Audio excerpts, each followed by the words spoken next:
I'm Wyatt, and who is here with me today, as always. And I'm Cody Briscoe, and we're so excited that you can join us for this episode. Great Audrey impression. Thank you. We are talking about Little Shop of Horrors, the Frank Oz freaking classic Oh my god. musical. Just one of those movies that I've seen an ungodly amount of times as a child.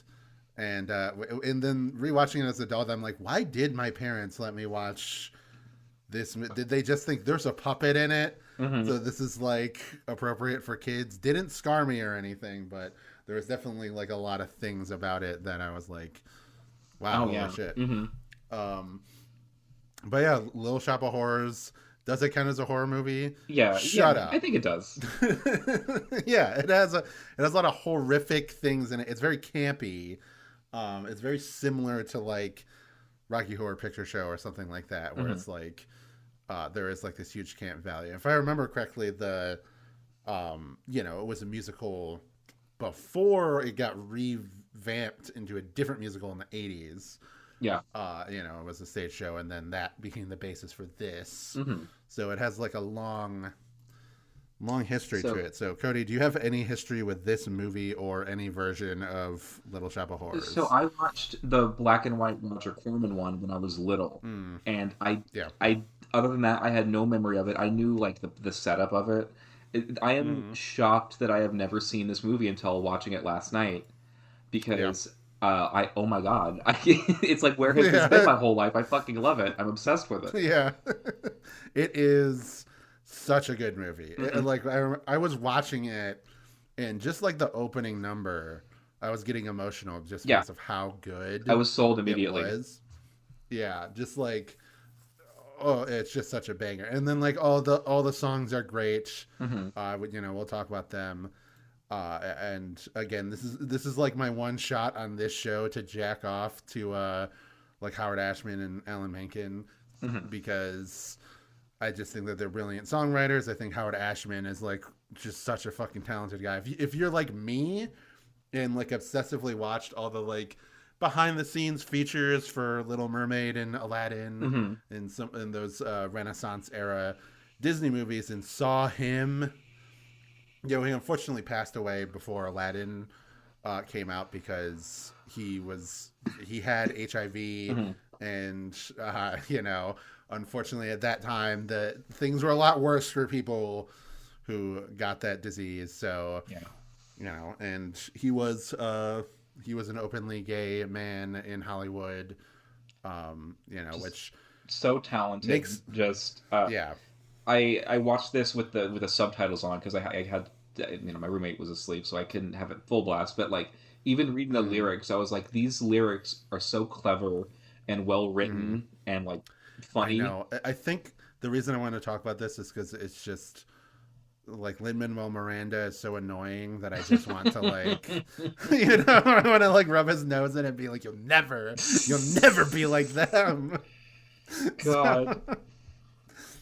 But because like, yeah, he like, what I always remember like him just talking about like doing Little Mermaid and talking about Part of Your World and coaching Jodie Benson on it, and being like, and she does a take of Part of Your World and it's like beautiful, and then he's like, all right, just change it this way, and then performs a bit, and then she redoes it with his advice and it's perfect. So he like just has this supreme talent for musicals, and that's like one of the greatest. You can kind of see the song in this, even though it's a bit of a joke, Somewhere That's Green, feels like a prototype for the more sincere Part of Your World. So we're kind of getting into the weeds here like right off the bat, but there's go ahead. Like, this just feels like you can tell that this is based off a stage musical, because like even movies like every musical that's like that, even the most minor character, like that can be somebody's favorite character and they would want to perform that role. Like I was like, who would I want to be if I was cast in this, So obviously Seymour, But Mm-hmm. fucking I would be the old Jewish shop owner, mhm. definitely. So, Or yeah. Steve Martin's character is such a reprehensible person, but he's having Yeah. so much fun playing him. Yeah, always getting fucked up on nitrous, Mhm. and that just such very entertaining, like seeing Steve Martin portray like a douche, like a Yeah. psychopathic greaser Mhm. guy. I wonder if like, because between this and like Stephen King books, were greasers just really fucked up? Was that like the people that grew up in the 50s? They're like, these guys were not cool. They were crazy, Probably, yeah. because yeah, because it's a pattern. Mhm. I've noticed it's I, only like Happy Days that rehabilitated greasers as cool guys. So because this is again, I had never seen this before. Just the reveal, the buildup of his song, and then he reveals that he's a dentist. It was so good, mm-hmm. so fun. Yeah. If Yeah. I could play anybody though, I would be Bill Murray's character in this like Right. the masochist who gets off on Yes, on going that to the is so. dentist. That is so good. That's such a perfect stupid scene. This movie has so many like comedy guys from this era. Oh yeah. John Candy, Hmm. James Belushi, Rick Moranis, of course, is the main character. This is probably my favorite Rick Moranis movie, Yeah. because Honey I Shrunk the Kids, that's like a fun time, but it's more of a like cute nostalgic movie I than don't it think I is ever a movie watched you're it. like, oh man, I fucking love Honey I Shrunk the Kids. Mhm. And then Ghostbusters, of course, he's in that, but it's kind of a minor role, Yeah. where he gets possessed by Zool or whatever, or the Keymaster, the No, he is Gatekeeper, or a whatever fully fucking fleshed one. out, realized character in this. Like he Yeah, like and he's an amazing performer. He's like yeah. really good at singing, I had surprisingly. no idea. Yeah, and then Ellen Green, who is still Audrey, or like she was for like years after this, Really. in the musical. Yeah, I saw like a performance of it that somebody put on YouTube from like 2010, maybe like sometime in the 2010s. And Jake Gyllenhaal was Seymour, and Oh she was God. still Audrey. So Wow. that's like crazy. That's like 15 years after, Hmm. or no, like 25 years after the original movie. So Yeah, she that's pretty nuts. she's incredible. I do have a little connection I had with this movie. So, Okay, you know the challenge snatch game on RuPaul's Drag Race, right?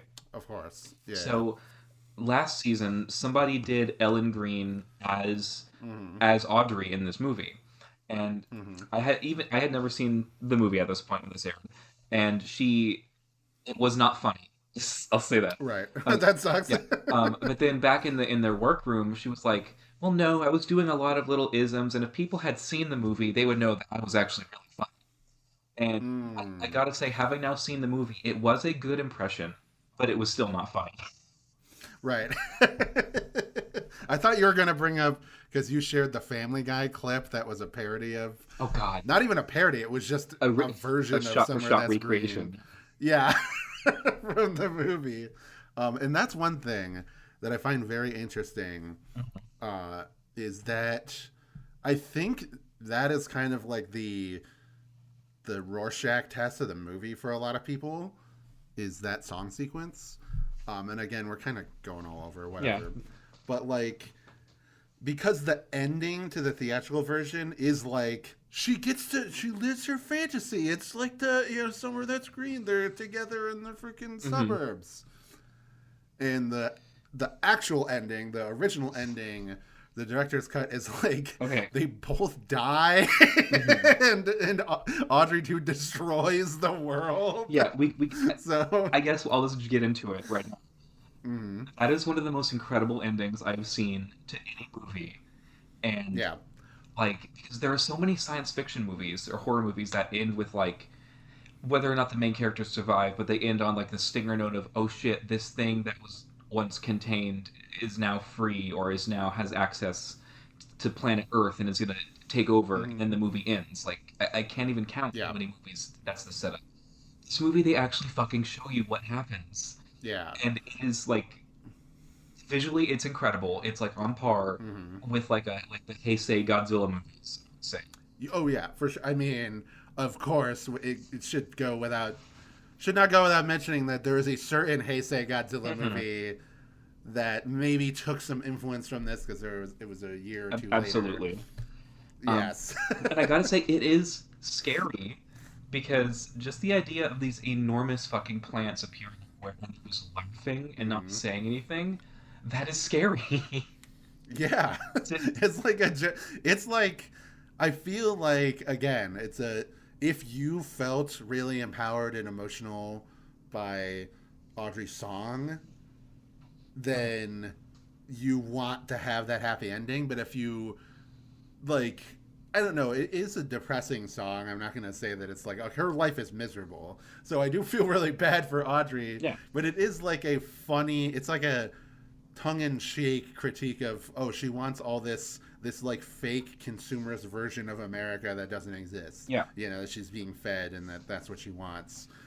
And for her to like get that at the end, it feels kind of like weird and false.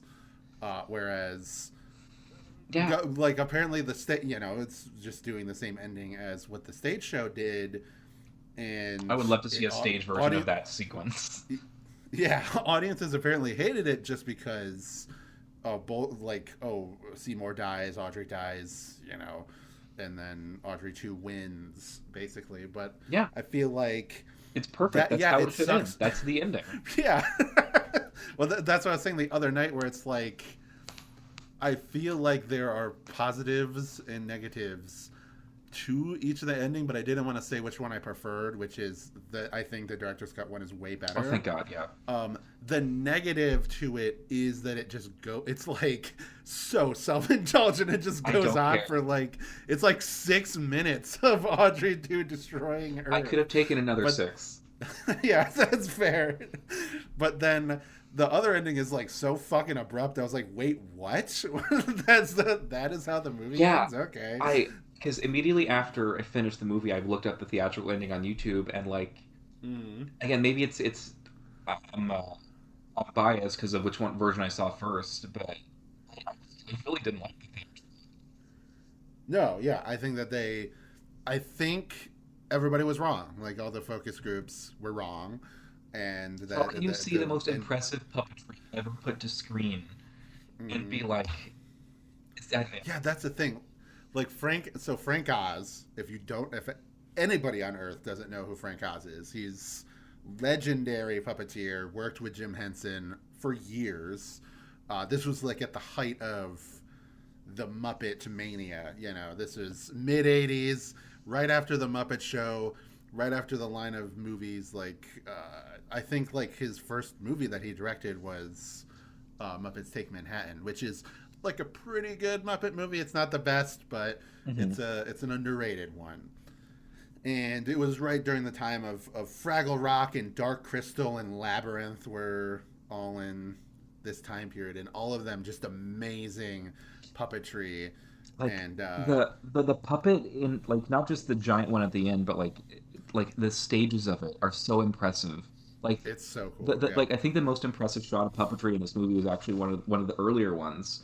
It's the one where I think the first time she gets a drop of blood and the plant starts to grow a little bit, and then it kind of dents out the pot, and then it kind of I was thinking like, how the fuck did they do that? Yeah, and then there's so many times where I'm watching the movie and like, how did they? And then do like this? it grows a little bit, but it literally looks like it is getting bigger. I don't know how the fuck they did it.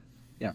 Yeah, and during her first song, Audrey 2, she Feed Me. Oh my God. Yes, which is amazing, by the way. But probably the peak of the movie.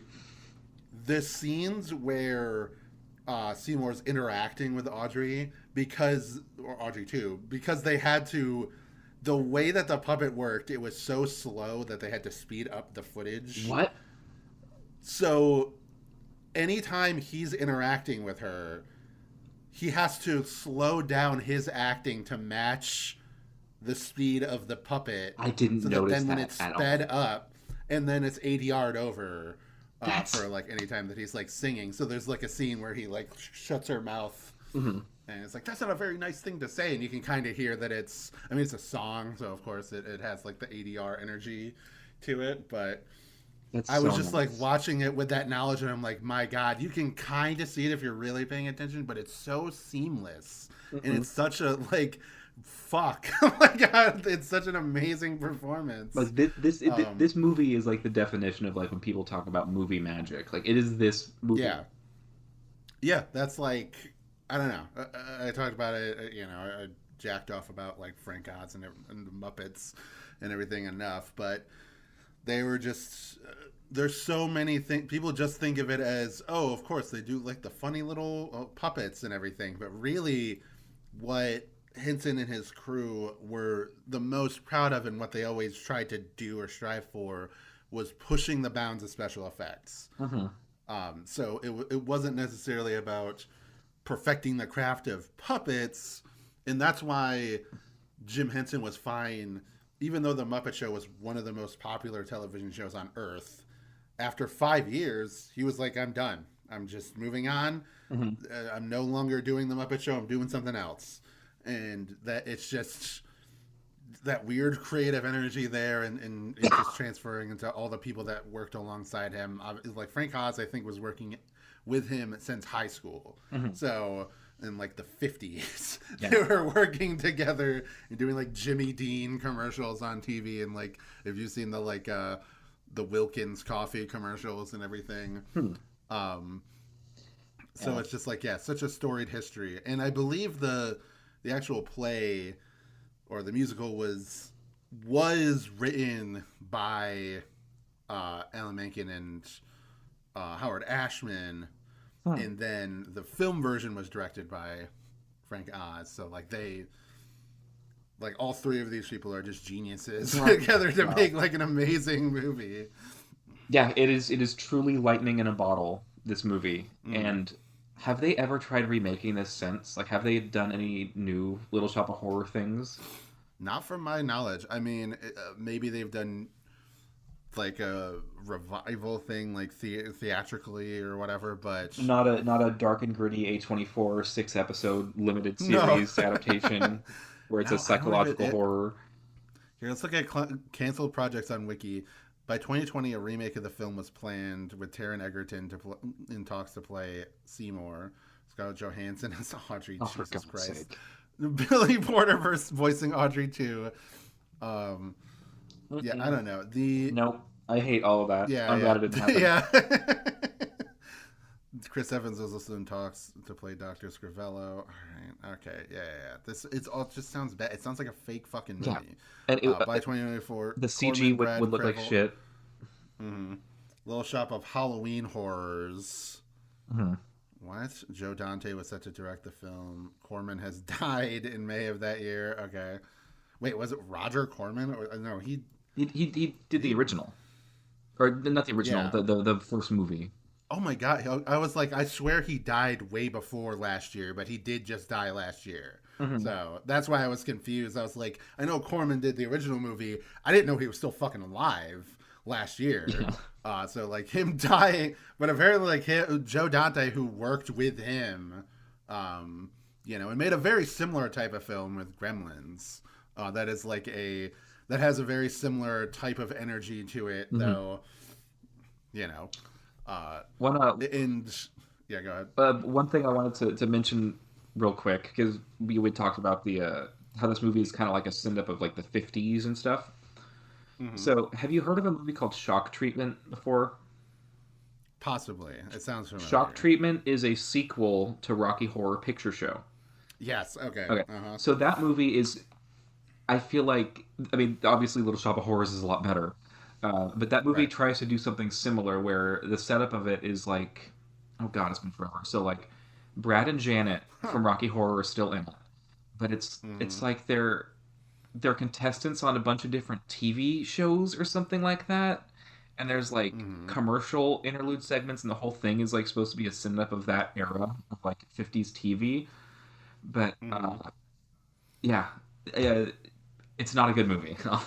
Right. Yeah. Yeah.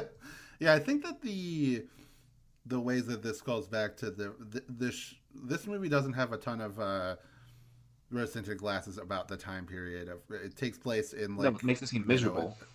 a shitty downtown section of New It York. looks like Gotham City. Um, right, yeah, and like the big like matte painting in the background showing like the rest of the city, and the opening sequence sort of sets the tone for it being a miserable place that you got to get out of, and it just sets it's a good uh, premise for the movie because you immediately understand, okay, this guy, he's a beleaguered nerd, but he's not somebody who is completely set in his ways and like okay with his station in life. Seymour wants for more, and even Audrey does secretly deep down, even though she tries to repress it. I do like that Mushnick, even though he's like kind of a shitty boss to Seymour, he is like very concerned with Audrey and the abuse that she's facing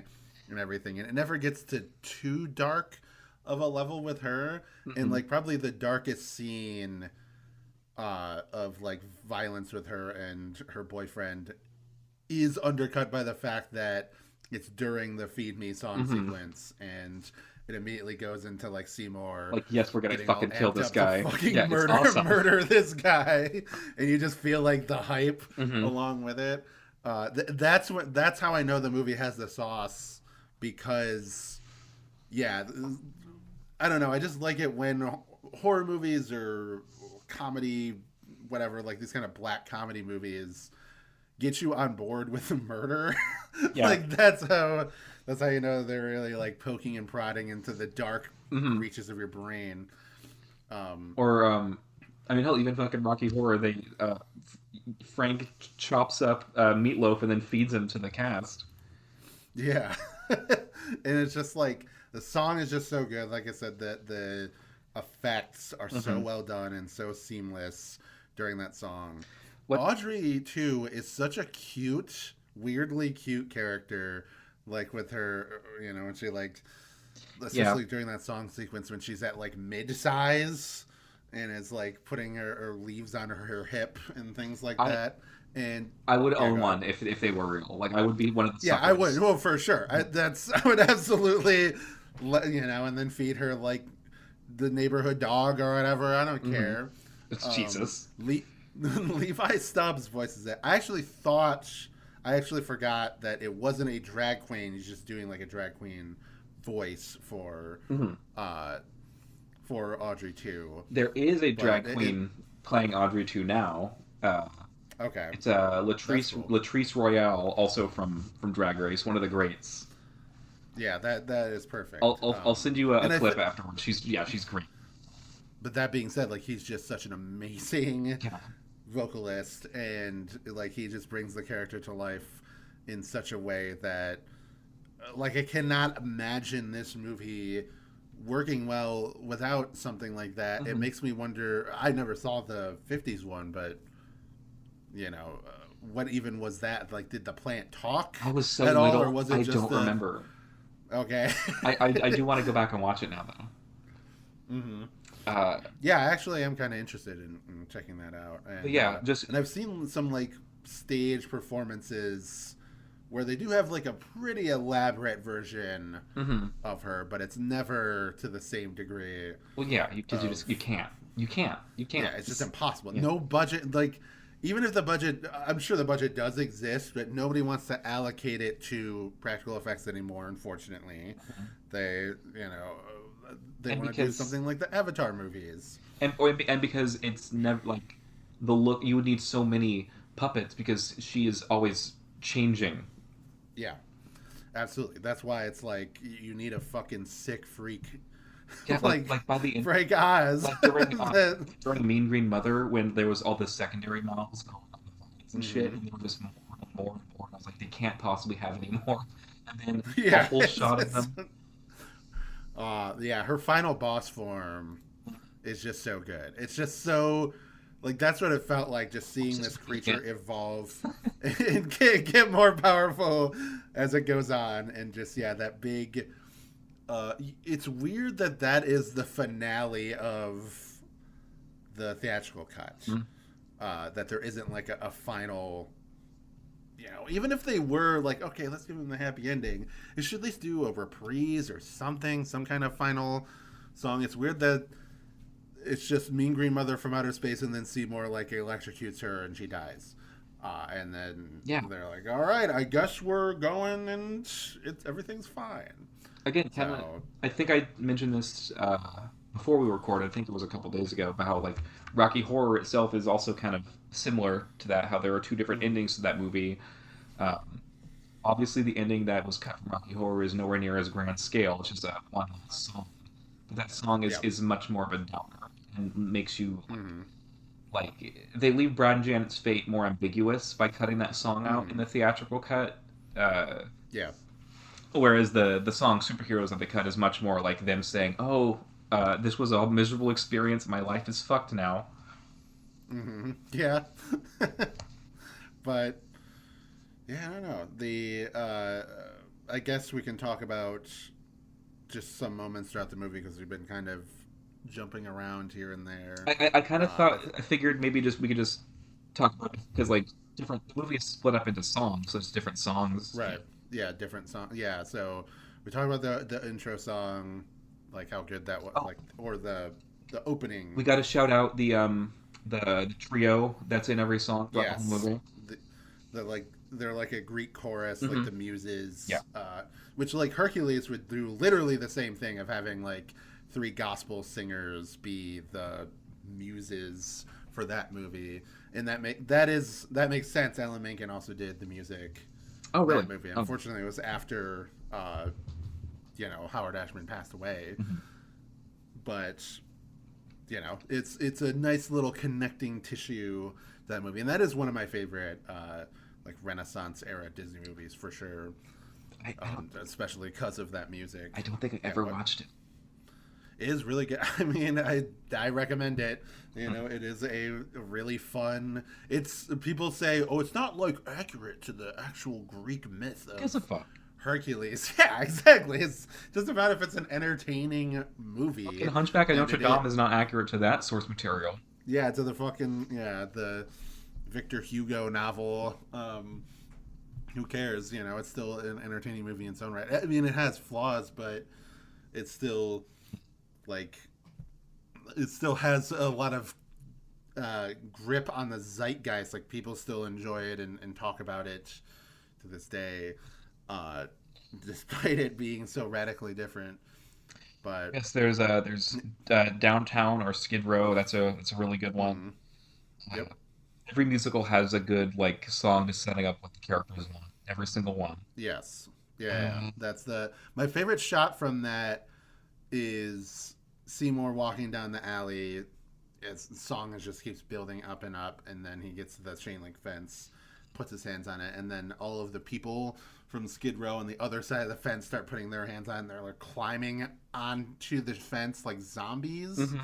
and it gives this idea of like, despite them being on other sides of the fence, they're both in the same prison. That is Skid Row, Yeah. and that's just such cool visuals accompanied with the pacing of the song, and just seeing Audrey and him going down the same road or going down different roads, singing about the same thing, and they meet at the corner, but just far enough that they can't see each other. Hmm. So good. Yeah. Their whole connection is very sweet. I feel so bad for Audrey the whole movie. Yeah, So yeah. here's what I thought the movie was going to be, Wyatt. Because Hmm. like like when there's a movie you haven't seen but you kind of know a little bit about, you kind of put together a picture in your head of what that movie's going to be.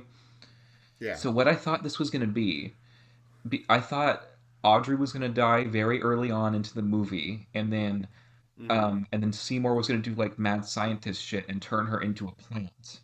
Which is literally what happens in Godzilla versus Biollante. Oh my god, you're right.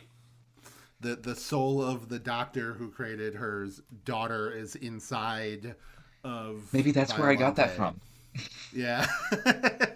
It's like not directly stated, it's more implied, but But because that she's is called definitely like the like an Audrey 2, I thought like, oh, that's because she's like Audrey Mark 2 because the first one dies. right. Yeah, yeah. That's easy to extrapolate that. Hmm. Because it is it is very funny and weird that he just I have this plant and I named it Audrey too, and she isn't like picking up on any hints that he loves her. Mm-hmm. You know, she's because she's pining after him. They're both pining after each other, but both of them don't think that the other one loves each other. Mm-hmm. Um, and that's just so it's like a perfectly cheesy kind of Broadway romance story. Yeah, and the That store they work is like the most miserable building like ever.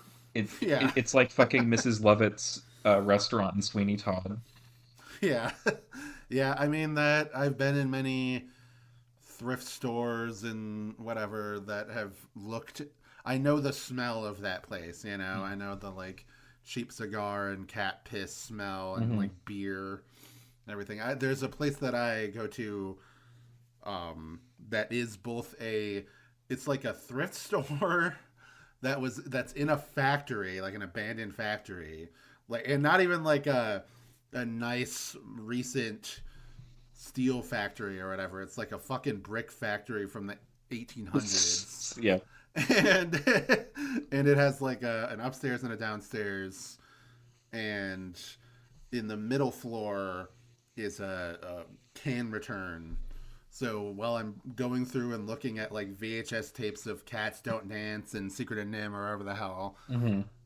it just smells like thousands of cans of beer Oh God. that you know. So it's just like I just have so much nostalgia for going to shitty rundown places by train tracks in New York, you know. Uh, so With that place, like the road is so fucked. It looks there's like exposed cobblestone underneath the. yeah, the pavement, yeah, it just yeah, all fucked up, and yeah, like I said, I like the kind of hero's journey, not hero's journey, I guess, but the character that Seymour, he gets what he wants. He has this plant that brings a lot of fame and attention to him. But it ruins his Um, life. yeah, but it's of like ruining his life because the plant just requires so much out of him. And there's the moment where, uh, you know, he's when Audrey 2 first asks, "Feed me," Hmm. and his all of his fingers are just Covered in band-aids. bandaged Yeah. up. Yeah, it's just like, God, how do you operate during the day with all of your fingers fucked up from being cut and dripping blood into the mouth of this Well, thing? we see him and he's just And standing there like a fucking zombie. yeah, and it's just like, yeah, just so miserable. I love the scene of him going on the radio show with John Candy, and Oh it's just God. such a ridiculously shitty, like this is what people thought was amazing and hilarious in the Hmm. 50s. Just a bleak depiction of a radio show during that era, and that just reminds me that there was like, you know, in like the 40s there was radio shows where people brought on their ventriloquist dummy and did routines, and it's like, how the fuck do kids just have to trust on faith that That there's a puppet the even guy on there the in other the room. side, yeah, it's just like what people did before TV. God, I literally am on my phone right now looking at how much it would cost to buy like a decent Audrey 2 replica hmm because I'm like, man, like you Seymour want like a Seymour just holding Audrey 2 is like the perfect Halloween costume to do. yeah, yeah. Would you want like still small, still like holdable, like Yeah, like the kind of coffee small, or would you? can one. Yeah, yeah, yeah. Yeah. There's got to Like be like a like vinyl figure or like the little something baby of one that. that's still cute. Yeah. hmm Apparently, Multiverses was supposed to have. Do you remember that the like Warner Brothers fighting game? Yes, but what? That Yeah, was like the what? Smash Brothers fighting How? game. How? Yeah. I mean, it didn't get past the concept stages, but I saw that there was concept art and like plans down the line. It got canceled because it was just a huge bomb and a big piece of shit. But like, it was just funny because that Warner Brothers thing was just all these random Warner Brothers properties, and when you hear that, you think, okay, like Bugs Bunny and like Batman and Cartoon Network characters or whatever. but then it was also like Neo from the Matrix and Shaggy. Austin Powers. Yeah, just like all this random shit that they just own. So yeah, I guess they do own, Little Shop of Horrors, or this movie at least. So that version of Audrey, it apparently would have a mechanic of her evolving, and that just makes me think, like, because Smash Brothers had the Piranha Plant, Yeah, as a playable character in the most recent game.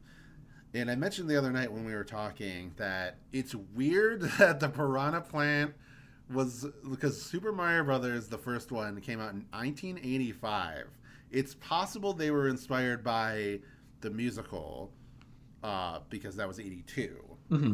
But it's just interesting that, like, the most famous depiction of an evil talking Venus flytrap is in a movie that came out 1 year after this game that created this very iconic enemy that is clearly visually based on Audrey. There's like no way, but but again, it's just like the only way I can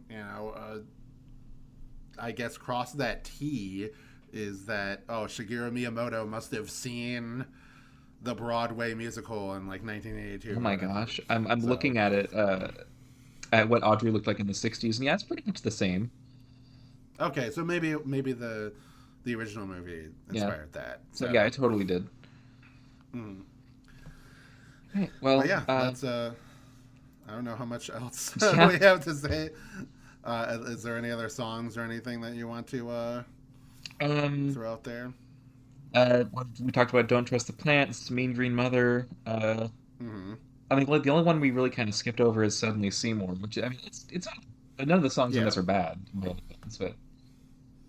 yeah, I really like the song that plays when he's getting, like, he gets found out by Musnick and is like being threatened to go to the cops and everything, and then he like tries to like de-escalate the situation and be like, I love you, I raised you, just get out of town for a couple decades, I'll take care of the plant. And Audrey just opening clearly up, self-interest, and then just the slow build up with the chorus, like Greek chorus singing in the background, and the supper time or something, right? Yes. Oh, it's so good. and then her just chopping down, eating him. It's just so like she has now gotten to the point where she does not need his help to get what she wants. Yeah. Just that's a scary moment of realization there, and that's what makes, like, in the fucking final, like the Mean Green Mother, that whole sequence is, we talked about it a little bit, but like, Jesus Christ, there's so much stuff in there. Then I'm like, it's unbelievable. I mean, if you want to talk about inspiring video games, like her shooting her vines into the ground and then them like spiking out of the ground and Seymour dodging out of the way, I'm like, this is just a boss fight from a video game. It's so cool. It's just so cool, so entertaining, such a great villain. And then during like the ending sequence, it's like a fucking kaiju movie, and seeing like Audrey, and it's a great kaiju movie. And her like breathe into them and explode the factories. It just keeps going and going, and it gets worse and worse. It just ends in the most like, well, we're fucked kind of way, and that's just so, it's so good. So we firmly stand with the director's cut version. Yeah, for sure. But I think it's a brief episode, but I think 40 minutes of discussing this movie is like, just go watch it. It's just a movie that you gotta fucking go and watch. Unfortunately, the version on YouTube, like if you rent it on YouTube, it is the theatrical version, so seek out, I'm sure the DVD is pretty cheap. I think I actually do have this on DVD, so I don't know why I rented it on YouTube, but oh well. Yeah, what are you gonna do? I mean, it's the ending was still on YouTube, so it's not a huge deal. Yeah, and I'm probably gonna rewatch it as soon as we finish recording, to be honest. Right? Just skim, at least like skim it and be like, man, look at this. I just want to watch some of the songs. Yeah. Yeah. But all right.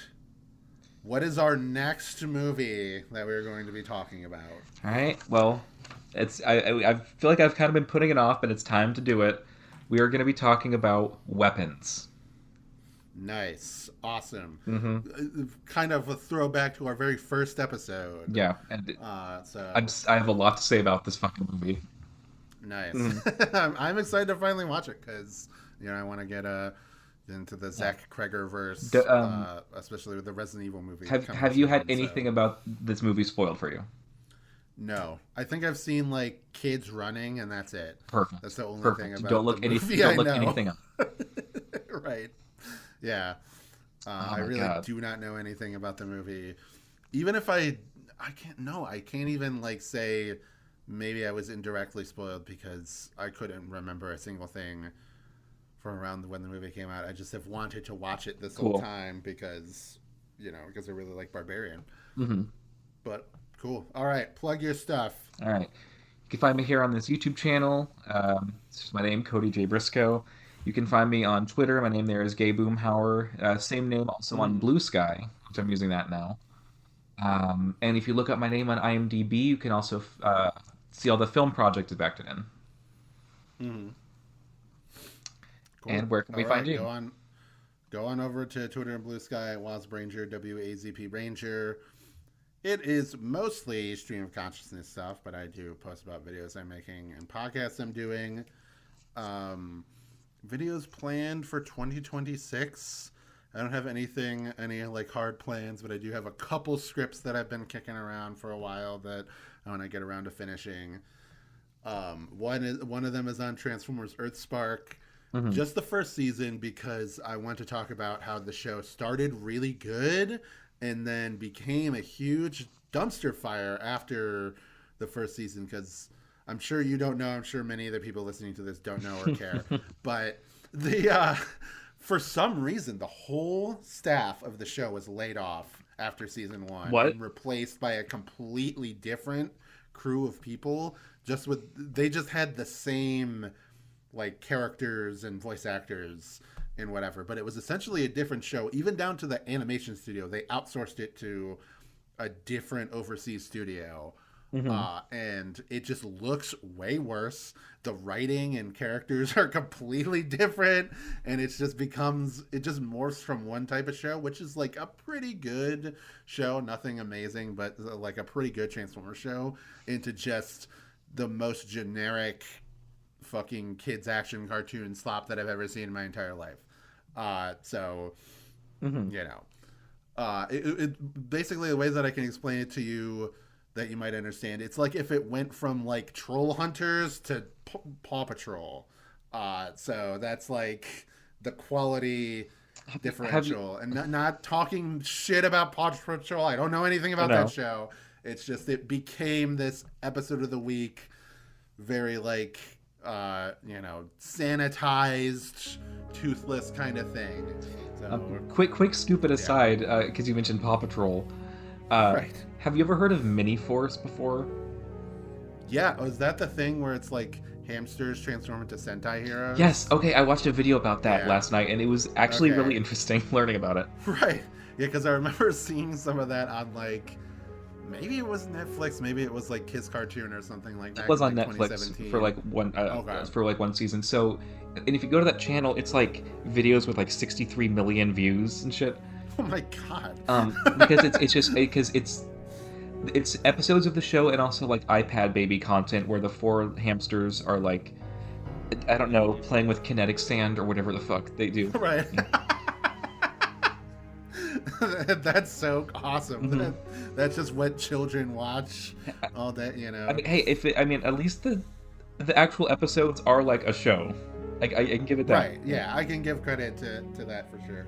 It's something. It's like, I don't know. I'm fine with that.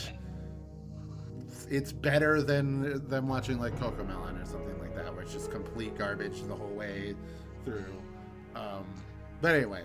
We're actually talking about Cocomelon next episode, not weapons. I'm just kidding. Yeah, we're talking about Cocomelon. But yeah, podcast, Cartoon Buffoons, check that out. Check out my Patreon, It's Only Magic. Yada, yada, yada. Join us next time, everybody, as we talk about weapons. See you there.